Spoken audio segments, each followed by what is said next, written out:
I'm 60% of Jamaican more than and 40% American. A portion of my family from St. Thomas. I have a portion of my family from Haiti, and there were, yeah, and then everybody else is African American, so they were from America. Like I would say that in a way, yeah, I think I'm more brought up since I've been brought up the Jamaican way, if that makes sense.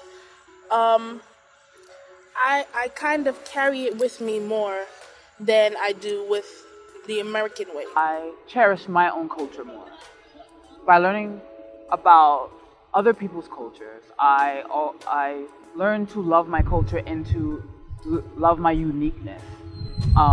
You know, when I was growing up, I was mainly around African Americans and Hispanic people, and our culture, even though we speak different languages or we eat different food, there were a lot of similarities. Sometimes with Americans or the American culture or the society, they always judge a book by its cover or by the stereotypes linked with the race. The dominant culture does not align with my culture. So, like for instance, I mean, like just my speech. I have the way we speak, the way we use words. We have slang like ain't. Even though people do use ain't, but it's truly like in my household at home, we'll say ain't, or we'll we'll cut off letters from words and stuff like that. If you go outside in school or in a professional setting, you're considered ignorant or uneducated. Like when you talk to another Jamaican, you switch to understanding them in an accent or like saying the same things they say. And opposed to if you're talking to as my mother calls it, a Yankee, which is American, then you have to be more proper and poised. And it's just like with the Jamaican language or patois or whatever you want to call it, you have freedom and it just brings you joy. Well, it brings me joy. I don't know about anybody else.